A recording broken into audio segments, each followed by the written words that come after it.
Цэрэгжилт спортын дүл тэмцээнийг 2012 онд Ардын Хатанбаатар Магсаржавын нэрэмжтэй зэвсэг төвчний 123 дугаар ангийн 90 жилийн ойн баяраар ерөнхий боловсролын сургуулийн сурагчдын дунд зохион байгуулж байсан бол өнгөрөгч 2014 оноос эхлэн тус тоглолтыг Ховд аймагт жил бүр уламжлал болгон зохион байгуулсаар байна. Ерөнхий боловсролын сургуулийн ахлах ангийн сурагчдын дунд зохион байгуулснаар цэрэг эх оронч хүмүүжил олгох, эх орноороо бахархах үзлийг төлөвшүүлэх, тэдэнд бие бялдар сэтгэл зүйн бэлтгэл төвчээр хатуужил олгох, ирээдүйн мэргэжлээ зөв сонгоход дэмжлэг үзүүлэх, мөн орон нутагт батлан хамгаалах салбар зэвсэг төвчин болон Ховд аймгийн зэвсэг төвчний 123 дугаар ангийн үйл ажиллагааг сурталчлах зэрэг олон талын ач холбогдолтой юм а. За Ховд аймгийн засаг даргын баталгаан болгохын сайттай байгуулсан гэрээнд заагдсан байдаг. Энэ жилийн хувьд бол онцлог нь одоо 2017 оны дөл тоглолтын улсын орон шалгаруулах тэмцээн 9-р сард Улаанбаатар хотод болно.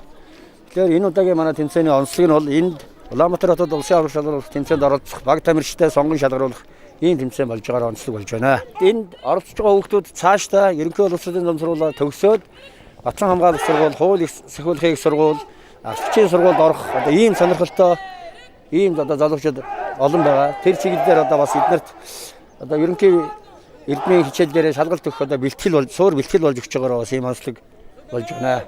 Жилээс жилд энэхүү тэмцээнд оролцох сурагчдын тоо нэмэгдэж байгаа бөгөөд энэ жилийн тухайд Ховд аймгийн Жаргалан сумын ерөнхий боловсролын 7 сургуулийн 8-аас 12 дугаар ангийн 150 гаруй сурагчид оролцлоо.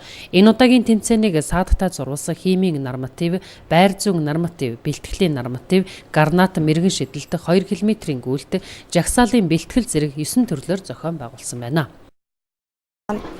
Амар шахуу хугацаанд бэлдсэн 7 хоногийн бэлтгэлийн хугацаа байсан. Тэгээд ерөнхийдөө бол яг бэлтгэлээсээ бол гайвал ич. За энэхүү тэмцээнд оролцсноор цэрэг ирсэн одоо хатуужил, төсвөр хатуужлыг одоо авч ерөнхий боловсролын сургуулийн сурагчдад ямар нэгэн хувьсрыг суулгах үүднээс бас ямар нэгэн байдлаар хатуужил суулгах эдгээр зүйлсийг хийж байгаагаар маш их давуу талтай ийм тэмцээн болж байна.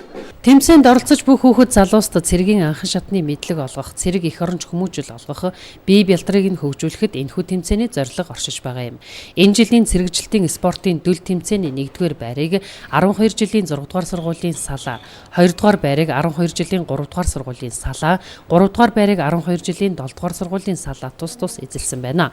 Цэрэгжилтийн спортын дүл тэмцээнд амжилттай оролцож тэргүүн байранд шалгарсан 12 жилийн 6 дугаар сургуулийн Салаа ирэх 9-р сард Улаанбаатар хотно болох улсын аврах шалгаруулах тэмцээнд оролцох эрхтэй боллоо.